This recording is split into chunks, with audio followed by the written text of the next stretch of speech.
Jaya Radha Madhava Kunja Bihari.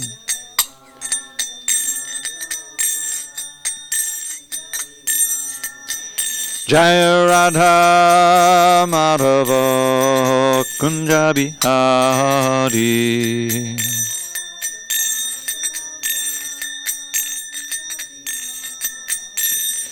Gopi Jana Vallabha Girivardhari.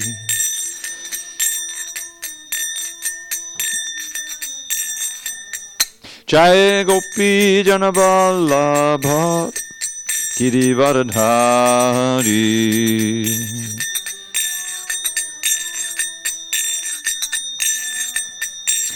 Yashodanandana Braja Jana Ranjana. Yashodanandana Braja Jana Ranjana. Yamuna Tira Vanachari. Yamuna Tira Vanachari. Vanachari. Jaya Radha Madhava Kunja Bihari.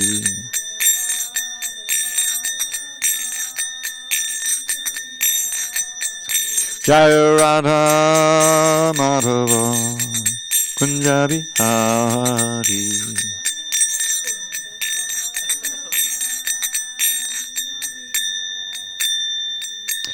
Jai Mr. Paramahansa Buddhacharya Astotoda Sri Srimad Divine Grace Srila A.C. Bhaktivedanta Swami Prabhupada Ki Jai. ISKCON BBT Founder Acharya Srila Prabhupada Ki Jai. Jai Om Vishnupad Paramahansa Buddhacharya Astotoda Sri Srimad Divine Grace Srila Bhakti Siddhanta Saraswati Thakur Ki Jai. Ananda Koti Vaishnavina Ki Jai. Namacharya Srila Haridas Thakur Ki Jai. Srimad Bhagavad Gita Ki Jai. Samaveda Bhakta Vrinda Ki Jai. All glories to the assembled devotees. All glories to the assembled devotees. All glories to the assembled devotees. All glory to Shri Guru and Gauranga. So, I think we are on text 4 today. Didn't we finish text 3? We must have. Text 3. We're still in text 3? No, we started text 3 yesterday. I think we finished it. It's not that long a purport. Oh, really? Okay. There was another little verse on text 3 Oh, really? that you read too.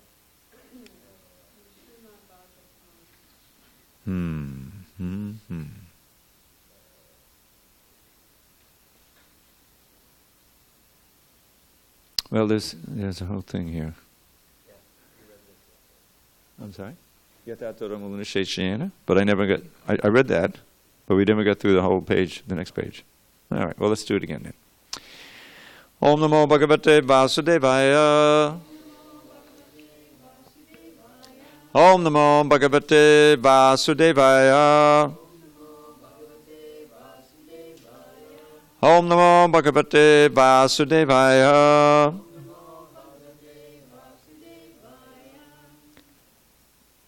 Okay. On this 8th day of January, 2020, in SanDiego, we're reading from Srimad Bhagavad Gita as it is, translation and commentary by His Divine Grace, A.C. Bhaktivedanta Swami Prabhupada. And we will do text 3 again, since we didn't really make all that much progress, which is on page 380. Ashradhana Purusha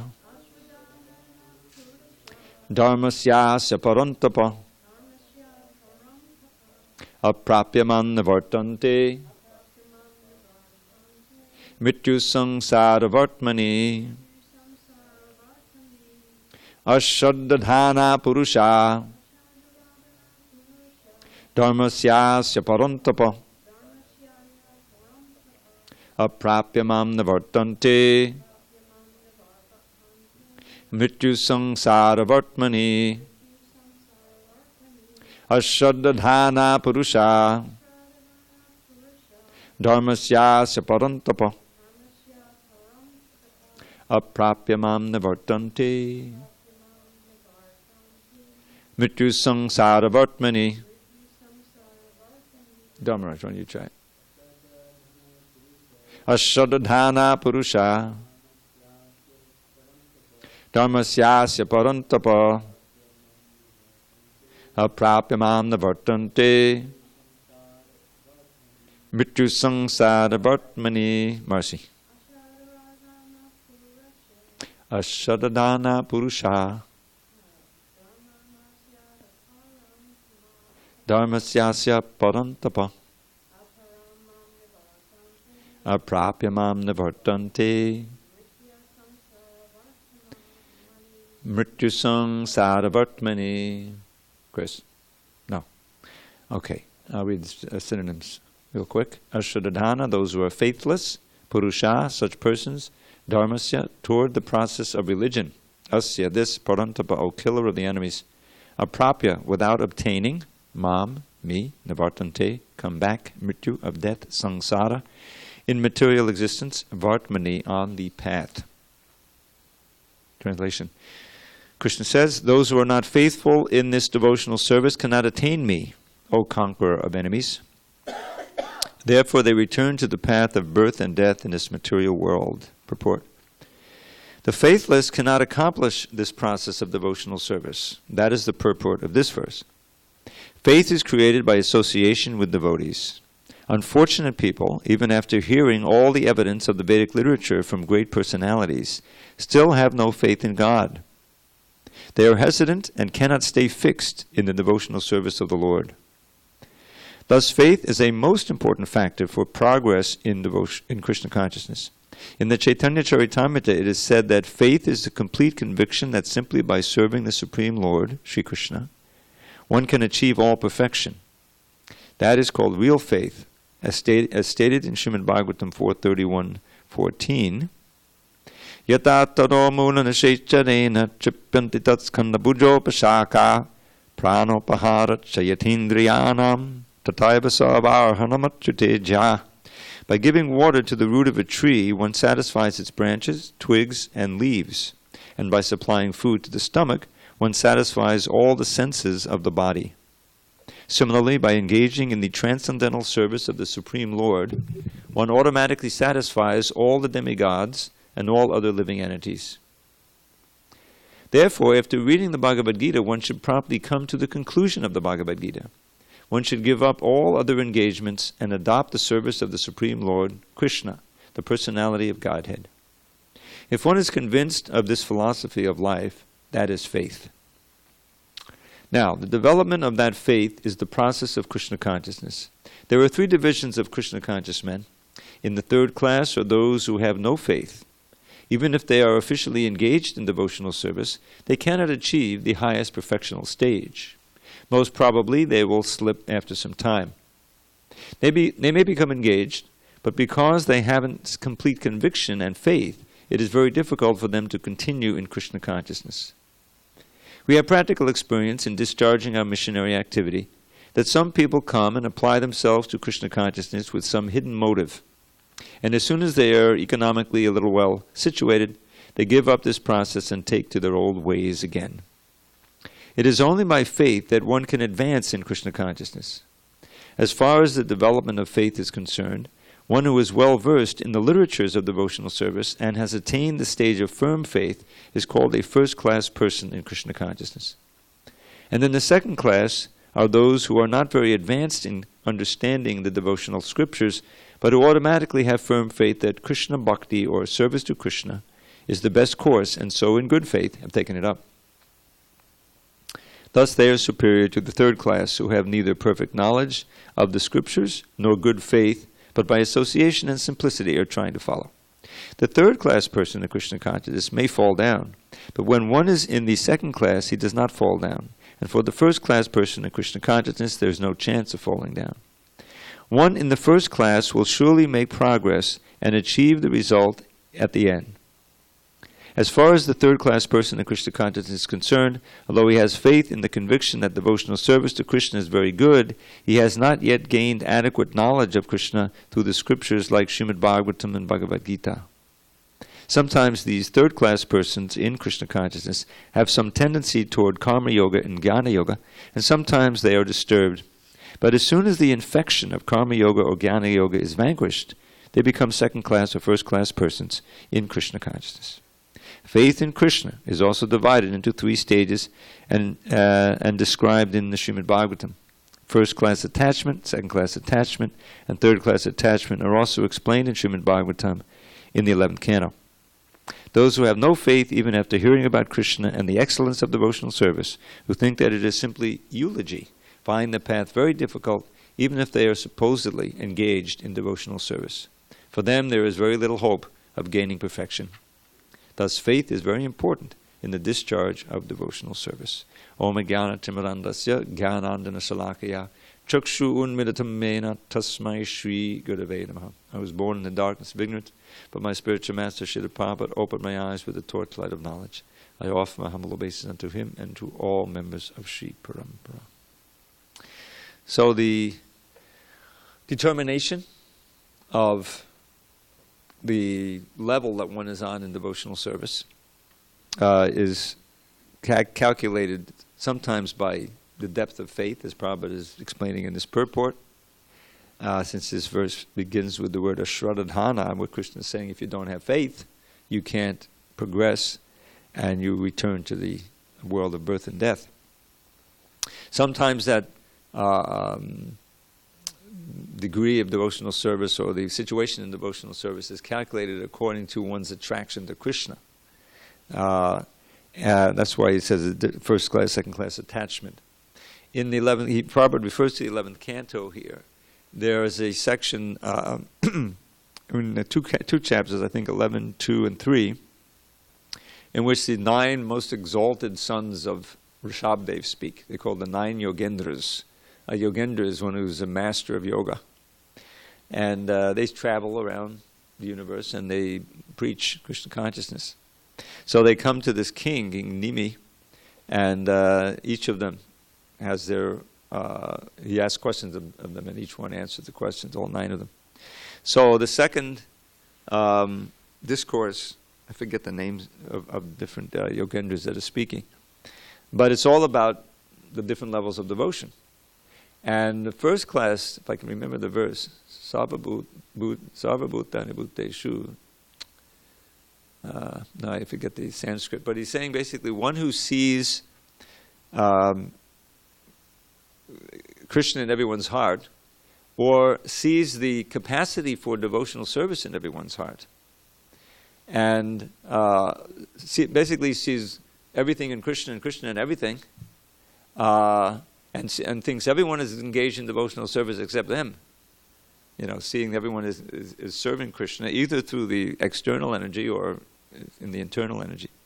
Such as the highest class devotee. And some of the symptoms there, which are given later in the chapter, are that he has absolutely no attraction for the material sense gratification. The detachment is complete because the attachment to Krishna is complete.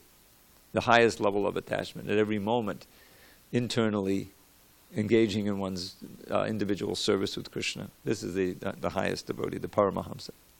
Then there's the second class, Ishvare Tadadineshu Balisheshu Vichatsucha Prema Maitri Kripo Peksha Yakaroti Samadhyama. Madhyama means middle. And this level is one that we're encouraged to try to come to. So there's 4 different entities mentioned there. Ishvara, Adineshu, Balisheshu, and Vishatsu. And you're meant to relate to each of them in a different way. Ishvara refers to the Supreme Personality of Godhead. So the 4 different ways are condensed, concentratedly said. Prema, Maitri, Kripa, Upeksha. Kripa, Upeksha, 4th thing. So prema means to try to develop love for the Ishvara, for the Supreme Lord. That's what we express toward the Lord. Toward Adineshu. Adineshu are those related to the Lord. In other words, the devotees. We try to make friendship. For those who are Balisheshu. Balisheshu means like children, or it's a kind of a code word, means the innocent.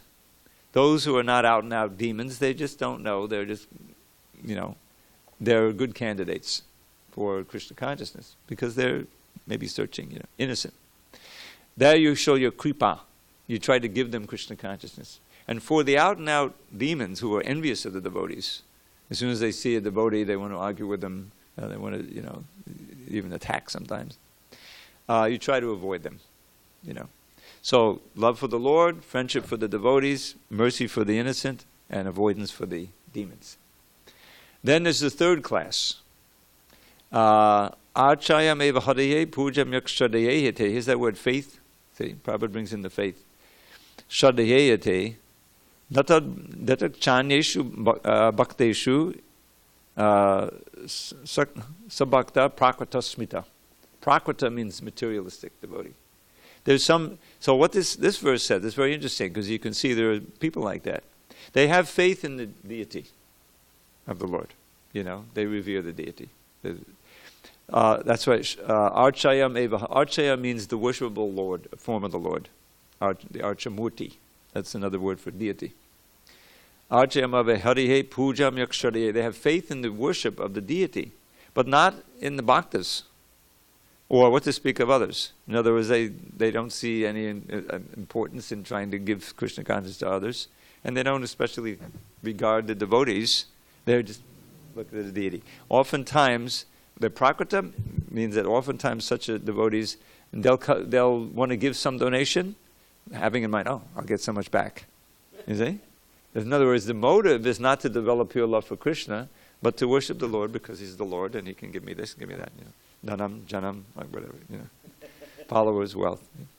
So that's good because they're approaching Krishna, as he says in the Bhagavad Gita. There are 4 kinds of pious people who do approach me.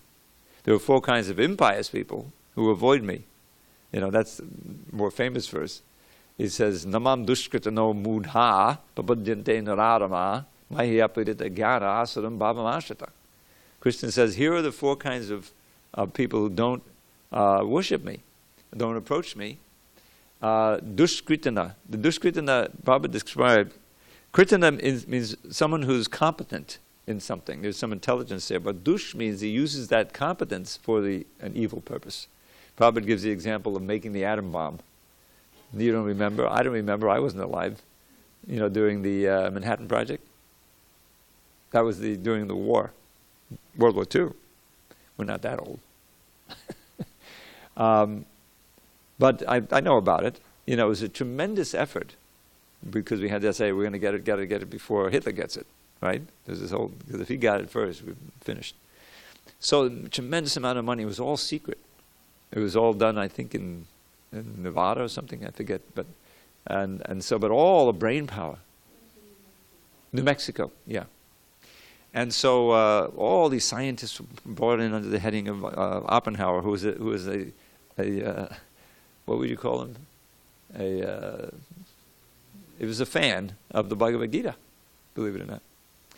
So, but tremendous intelligence, and competence was brought to bear for this project, and people were working day and night, But what's the result? The atom bomb, which they then blew up twice, on the Japanese. We didn't have to do that to end the wars. Anyways, the whole thing. So that's called dushkriti. So they don't surrender to Krishna. Mudha, out and out fools and rascals, just total materialists, couldn't care less. Mudha, papadyante naradama, the lowest among men. There's a lot of overlap here, And then maya pirita jnana, those who are very intelligent, but their Maya has stolen away their intelligence, their real knowledge. In other words, they have a lot of knowledge about something in the material world, but they have no interest or knowledge of the essentials. Who am I? The soul, God, relationship. And that question doesn't arise. And the out and out demons, the asuras. So who does? Then the next verse says, who does approach me? Krishna says, Chaturbadha bhajante mam jana sukritanarjana. Notice the contrast. One is dushkriti, one is sukriti. Just the opposite. Arto, jigyasur, artati, jnanicha, bharatarshava. So these 4 kinds of pious people do come to me. They may come with material motives, but they come to me. And as soon as they come to me, the purification can begin. So the 4 kinds, very common. Any religion, any mosque, temple, whatever, church, arta, those who are distressed, right? Artarti, those who want some material thing, wealth or position or something like that. Those who are curious, and those who are actually in search of knowledge. In other words, they purposely know if I go to the temple, I'll get some valuable knowledge that I'll then incorporate and practice devotional service. So Krishna says, the last are the best. The jnanis are really exalted. And then a few verses later, this is a very important verse. Bohonam jamanamante jnanavarman papadyate. That after many, many births of cultivating knowledge, notice he says that the jnani is the one who is in knowledge. So those who cultivate knowledge, birth after birth, they eventually surrender to me. Understanding there is nothing beyond me, that Vasudeva, myself, am everything through my energies and expansions. So that's someone who really has faith. So the possession of faith, or the cultivation of faith, is essential, because we're dealing with a process whose goal is beyond the range of our perception. In other words, we can't really see Krishna personally. And when you can't personally perceive something with your senses and your mind, you need faith in order to pursue it, isn't it? I mean, that how does one become interested in becoming a physicist, in this world? Well, you see, you perhaps your parents. That's a big way. I'm sure that we're in a family of physicists, the children have a good chance of becoming physicists or doctors or lawyers, and similar. Because you see, and that the benefits of that, and the whole what's interesting about that, discipline becomes right in front of your face. You're raised in it. So you develop a desire, to pursue a certain thing, even though you haven't got direct experience of it. So, but Krishna consciousness is that in spades, because all of it is kind of mystical. Means that it's transcendental, beyond the range of our senses. So we need to have faith in order to pursue the process, engage in the process, especially in the early stage when we haven't got any realization yet, when it's all theoretical. And that's why associating with the faithful and those who are on the path is so important. Because they can say, yeah, I was just like you.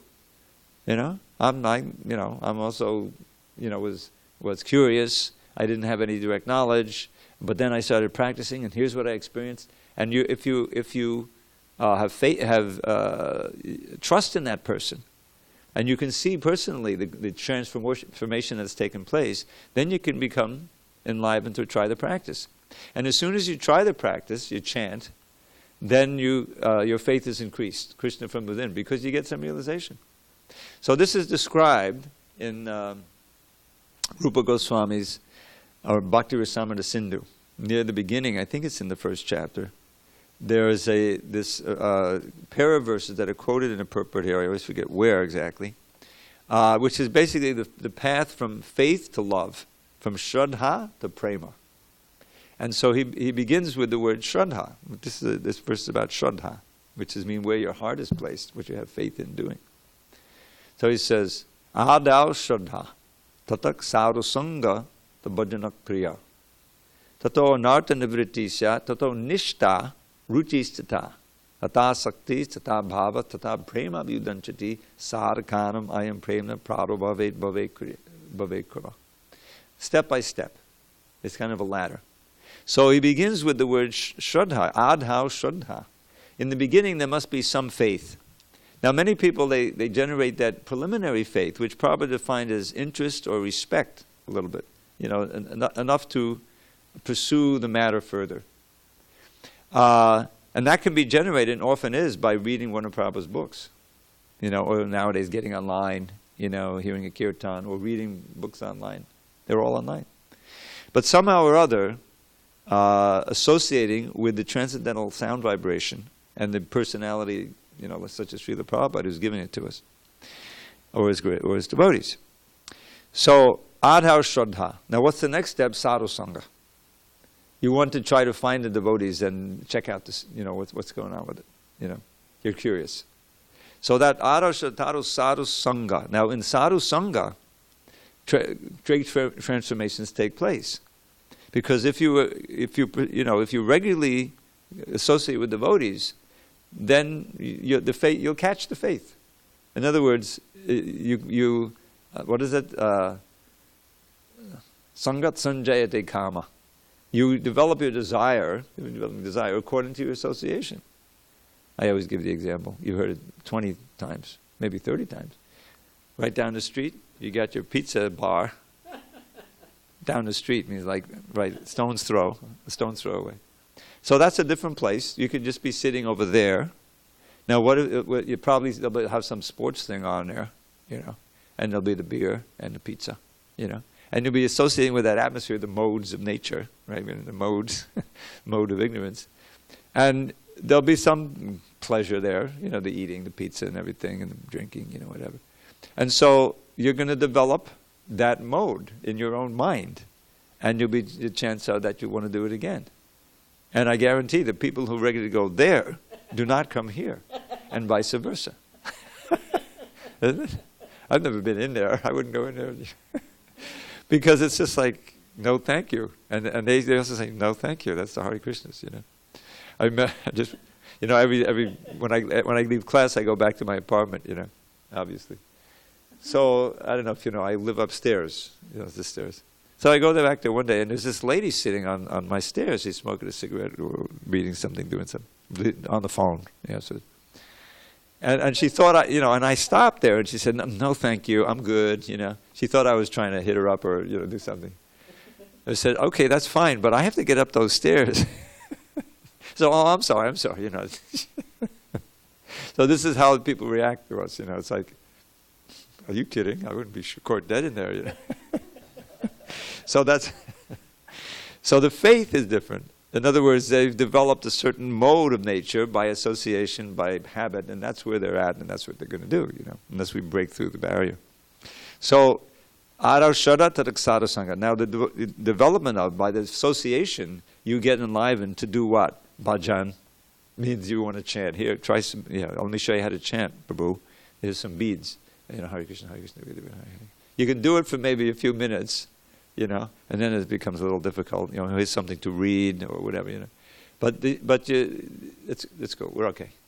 And so, but you're in the sangha, and as soon as you practice the bhajan, then Krishna from within, he starts the purification. So as you chant Hare Krishna, with some kind of concentration, Krishna from in your heart is now purifying you. You're making advancement, So arashatara sadhu sangha bhajana kriya. Bhajana kriya.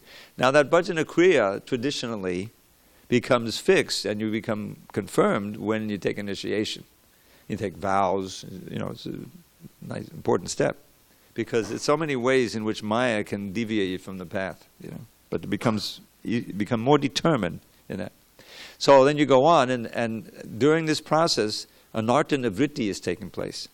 Now anartha nivritti, anartha is the things you don't want. That's what anartha means. And what don't we want? We soon realize there are unwanted desires. It's not that we want to fulfill them, we want to get rid of them.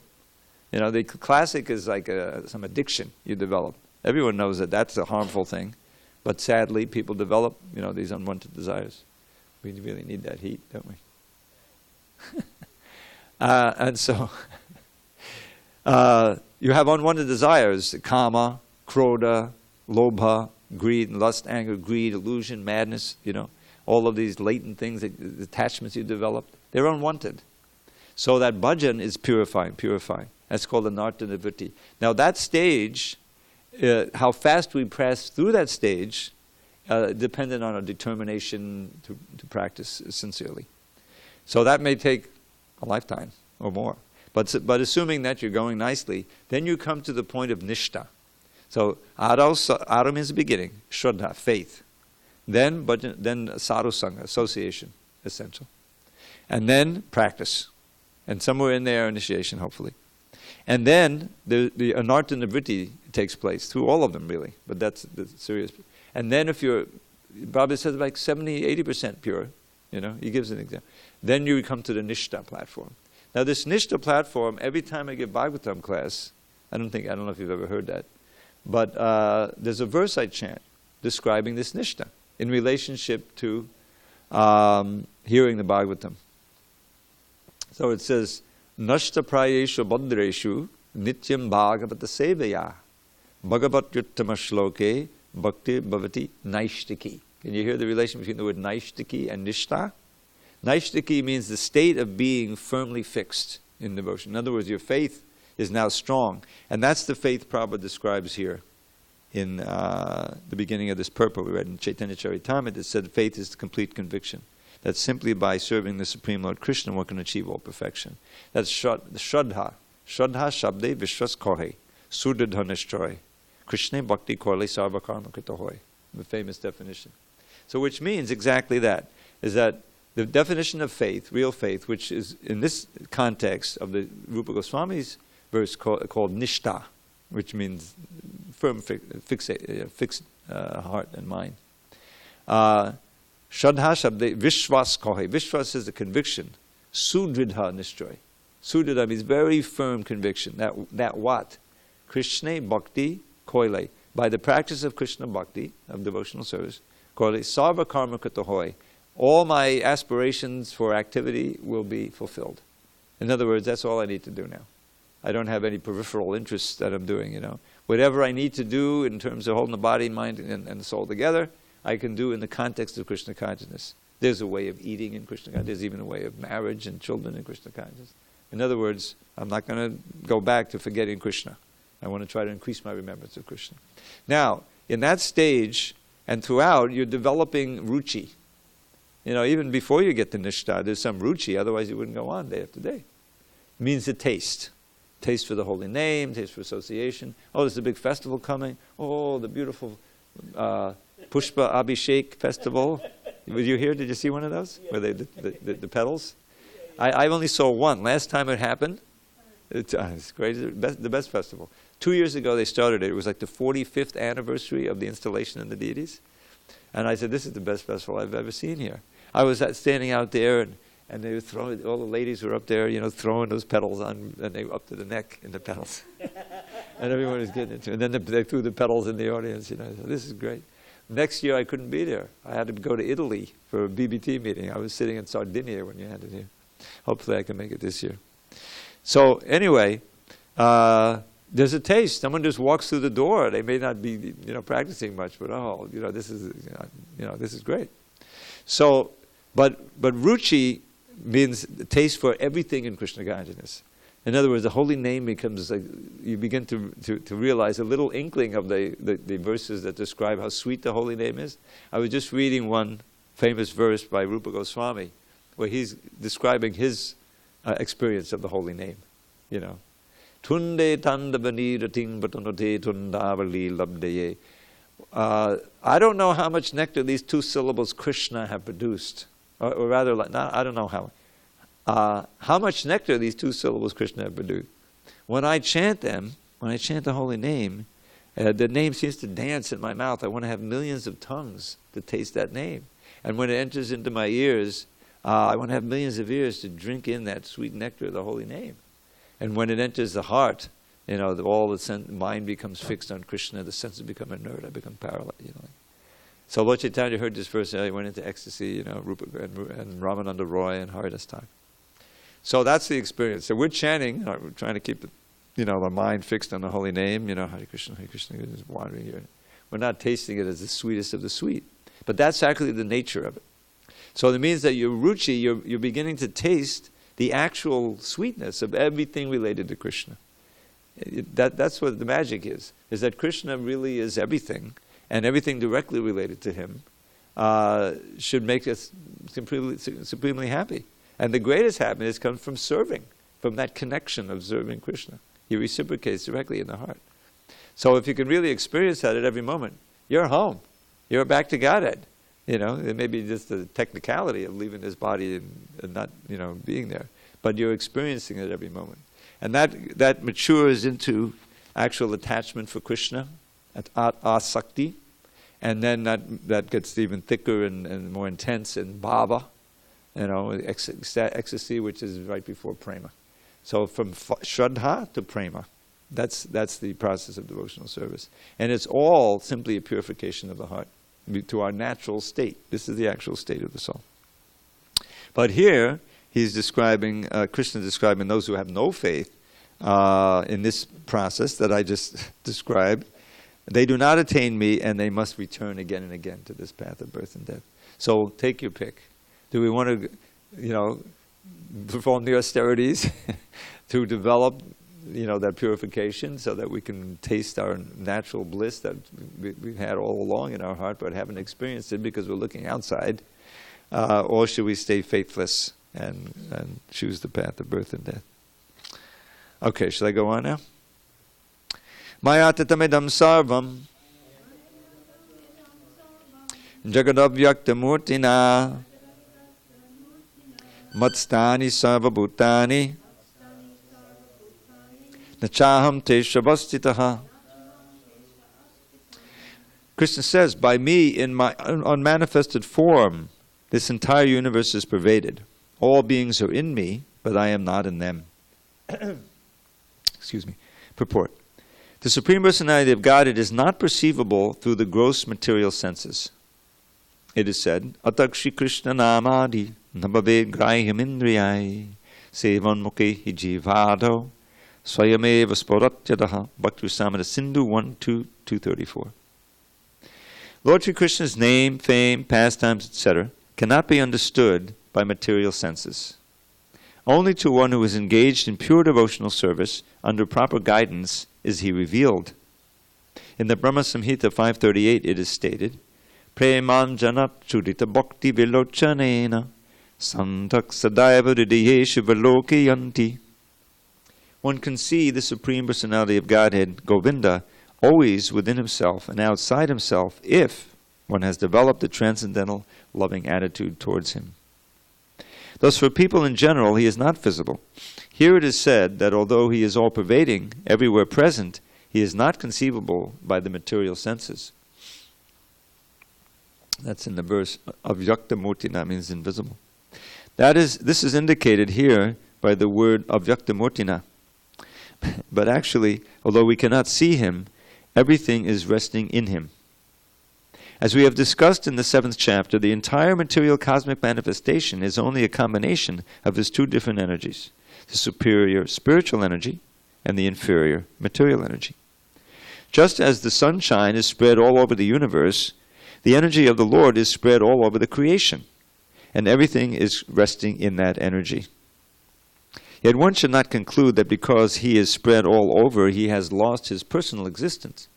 To refute such an argument, the Lord says, I am everywhere and everything is in me, but still I am aloof. For example, a king heads a government which is but the manifestation of the king's energy. The different governmental departments are nothing but the energies of the king. And each department is resting on the king's power, but still one cannot expect the king to be present in every department personally. That is a crude example. Similarly, all the manifestations that we see and everything that exists, both in this material world and in the spiritual world, are resting on the energy of the Supreme Personality of Godhead. The creation takes place by the diffusion of his different energies. And as stated in the Bhagavad Gita, Vishtabhyaham idam kritsnam. He is everywhere present by his personal representation, the diffusion of his different energies.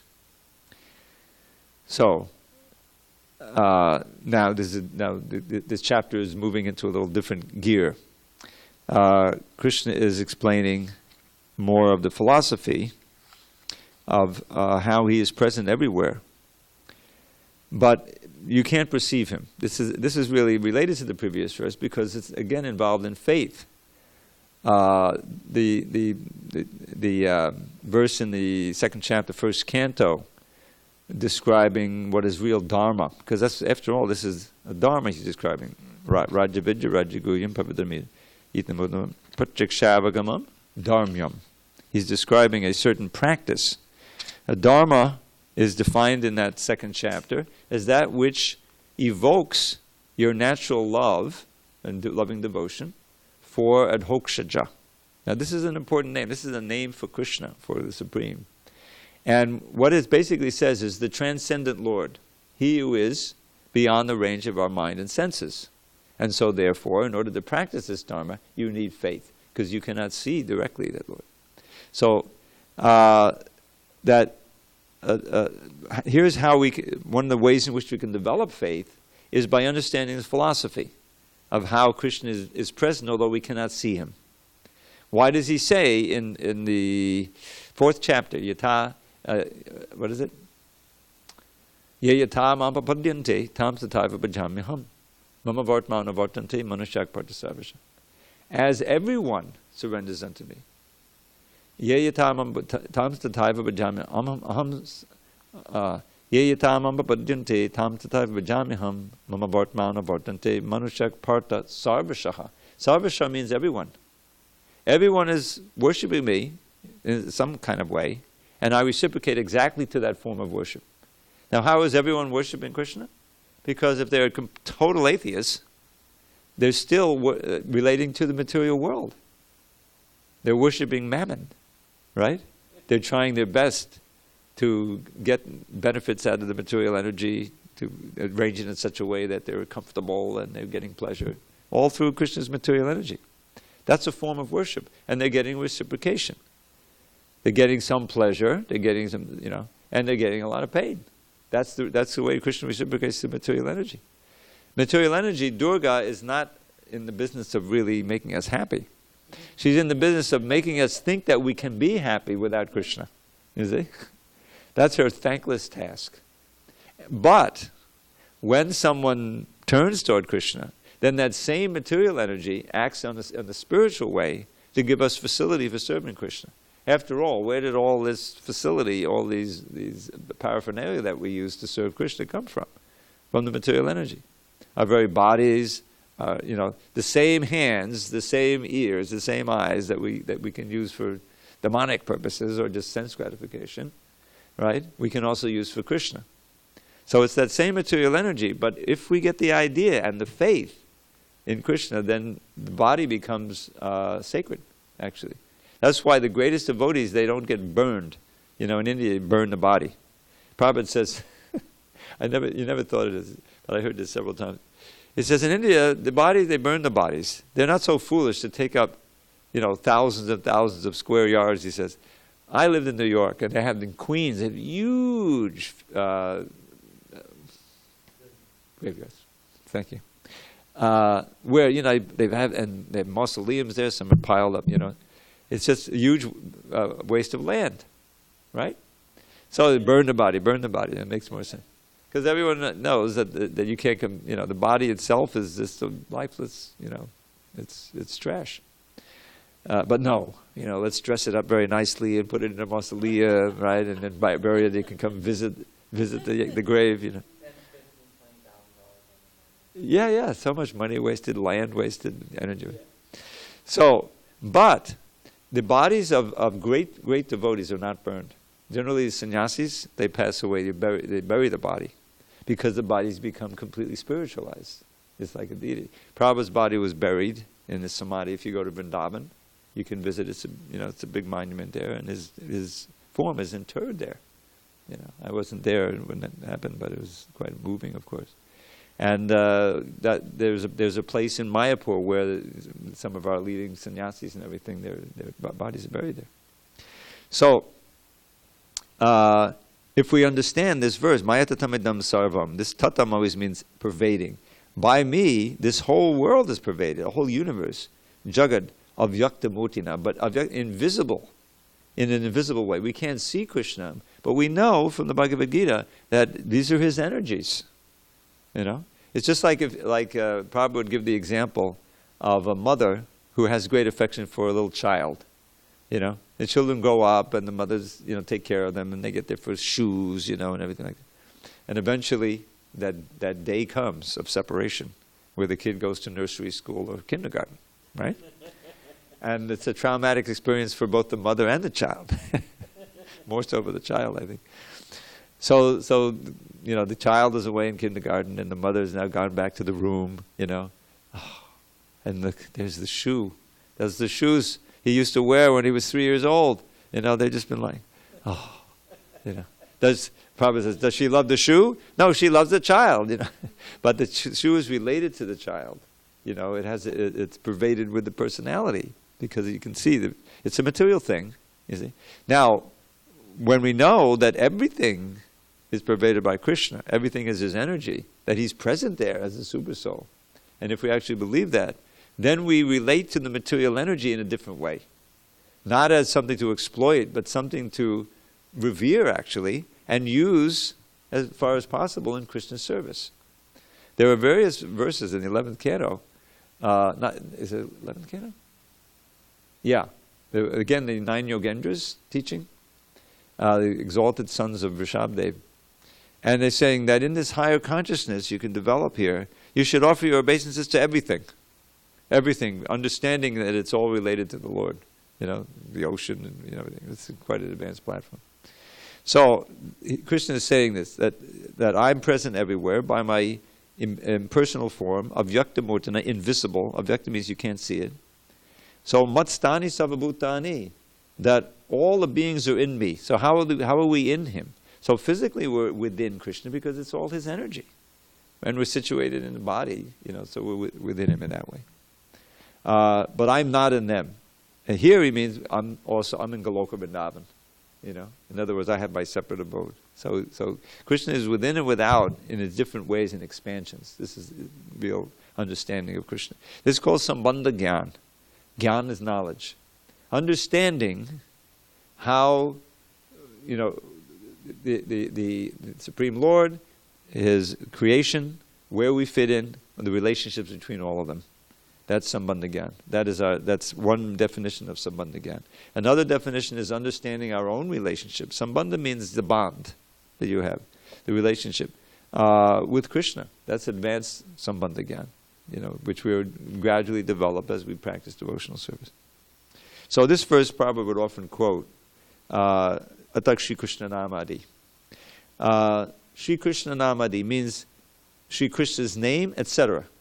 His name, his form, qualities, pastimes. Every person, whether it's the Supreme Personality of God or each of us, is defined by these 4 things. The name, the form, the qualities, and what you do in pastimes. Think about it. So Namadi means those 4 things. Nabhave grayam indriya cannot be grasped. We have this word, I can grasp it if you understand something. Isn't that an idiom, right? So grahyam, you cannot grasp it, you cannot understand it with your senses as they now exist. We can't see Krishna in his spiritual form.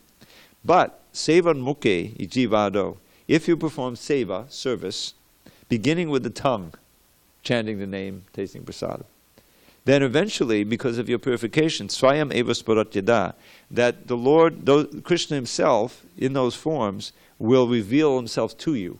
Sparatyada means that he does, when you're pure enough, you reveal percentage-wise, So the whole thing is a question of revelation, according to our qualification of purity. That's what it's all about. And then Prabhupada quotes this verse from Brahma Samhita, very famous, Premanjana Charita Bhakti Vilochanena. Brahma is saying there that the great devotees who have anointed their eyes with the salve of prema. I learned the pronunciation of that word at least 20 years, 30 years after I joined. I was on the salve, but it's a salve. The L is silent. Anyway, the salve, anjana means the salve, it's an ointment. Those whose eyes, with the bhakti eyes, bhakti vilochanena, with those eyes of one whose heart is filled with love for Krishna, he can always see Krishna within the heart. What form? Shyama Sundaram. Premanjana bhakti vilochanena. Santa are the saints, as we live in here in SanDiego. Santa Rosa, right? It's the same word. Santa Sadaiva Hridayeshu Vilokyanti. Where do they see? In the heart. And what do they see? Yang Shyama Sundaram, Achintya Guna Swarupam, the beautiful blackish original form of Krishna. Achintya Guna, with all kinds of inconceivable qualities, Guna Swarupam, his actual form.